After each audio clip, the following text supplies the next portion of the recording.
비하인드 플러스 박민규 기자가 나와 있습니다. 첫 번째 키워드 볼까요?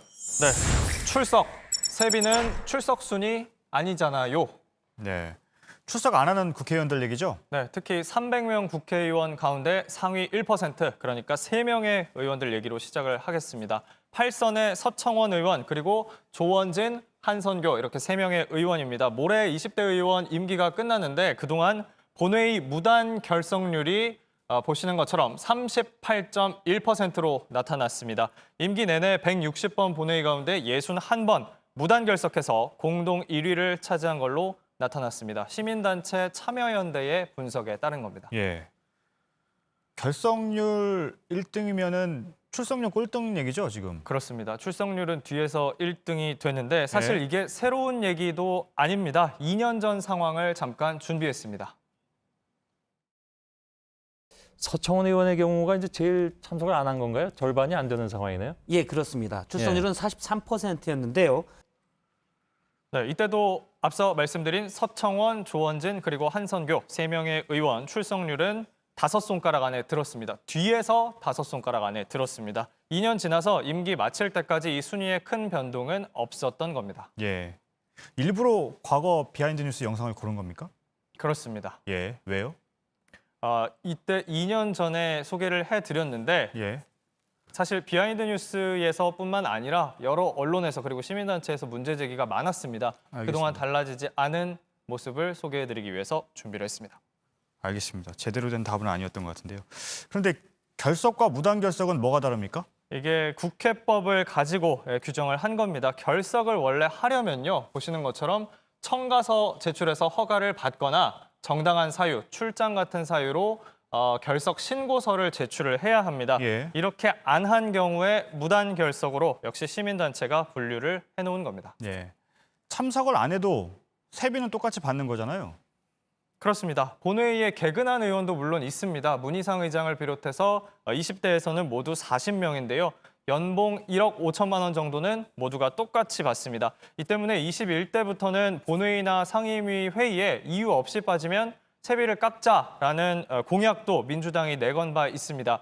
이대로 만약에 20대 국회에 소급 적용을 한다면요. 의원 150명, 절반 넘게 세비를 깎아야 하는 상황입니다. 예. 다음 키워드 보죠.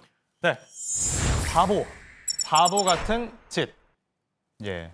따옴표가 붙어 있네요. 누구 얘기입니까? 네, 김종인 통합당 비대위원장이 오늘 했다는 얘기입니다. 김 위원장이 오늘 통합당 전국 조직위원장 회의에서 특강을 했습니다. 언론에는 이 특강 내용을 공개를 안 했는데 일부 내용이 알려졌습니다. 복수의 참석자들이 김 위원장이 이런 말을 했다고 말했습니다. 2011년 오세훈 전 시장의 무상급식 주민투표는 바보 같은 짓이다. 이런 표현을 썼다고 전한 건데요. 예. 맥락을 보면 김 위원장은 당시에도 소득 구분 없이 똑같은 지원 정책이 필요하다고 생각했다면서 그 사례 가운데 하나로 바로 무상급식을 들었다는 겁니다.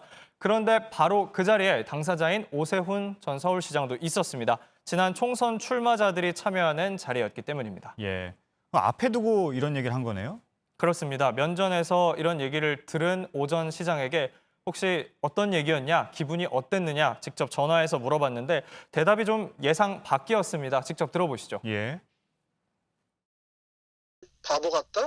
그런 표현을 썼으면 내 뇌리에 남아있을 텐데 내 기억에 그런 표현을 쓸 것 같지는 않아요. 예. 나는 그걸 흘려드렸는지 모르니까 확인해 보세요. 예, 확인해 많은 주셔서 사람들이 그렇습니다. 그렇게 들었다면 그 말이 맞을 수 있겠죠. 예. 기억은 안 나는데 뭐 말을 했다면 한 것도 맞겠지 뭐 이런 식의 반응이네요. 맞습니다. 의외로 전혀 기분이 불편하거나 하지는 않았다면서 이렇게 말을 했는데 김 위원장 입장에 특히 공감했다고도 말했습니다. 이어서 들어보시죠. 예. 지금 상황에서는 기본적으로 안 할 수가 없다는 게 제 상황 판단입니다. 그때 무슨 뭐 4차 산업혁명을 예상했겠어요. 팬데믹을 예상했겠어요. 네, 9년 전에는 무상급식 반대하면서 시장직까지 걸었습니다. 그리고 끝내 사퇴를 했죠. 그런데 당시 고수했던 가난한 사람에게만 복지 혜택을 주자라는 이 선별적 복지 입장이 이제는 바뀌었다는 얘기였습니다. 알겠습니다. 마지막 키워드 보죠. 네, 트럼프 만난다면. 예.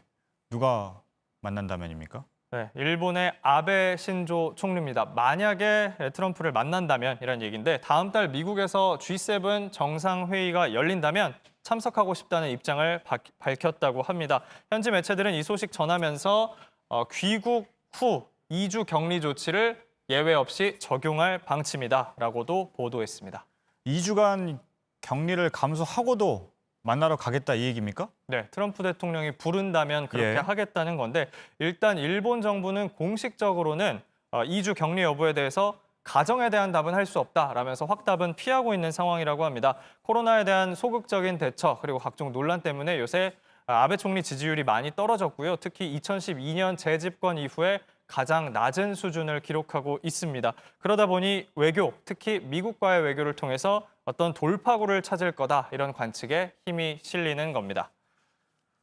예. 네, 참고로 만약에 아베 총리가 미국행을 강행한다면 다녀와서는 관저 가까이에 있는 공관 집무실을 쓰면서 재택근무를 하게 될 가능성이 크다고 합니다. 예. 가서 2주 격리를 해야 되잖아요. 맞습니다. 예. 격리되는 동안 결국은 이 코로나 국면에서 일본을 비운다는 얘기가 되는 거네요. 격리를 하면서. 맞습니다. 예. 예, 말씀하세요. 원래 이 코로나19 때문에요. 사실은 이 G7 정상회의를 온라인으로 열자 예. 이런 얘기가 많았습니다. 그런데 지금 이 2주 격리 가정 얘기가 나오는 것 자체가요. 트럼프 대통령 때문입니다. 최근에 이 트럼프 대통령이 워싱턴 DC의 캠프 데이비드 대통령 별장인데 이곳에서 G7 일정을 변경해서 개최하는 걸 고려하고 있다고 밝혔기 때문입니다. 트럼프 대통령도 본인의 재선 선거를 앞두고 어떤 외교적인 이벤트가 필요한 상황으로 보입니다. 알겠습니다. 박민규 기자였습니다.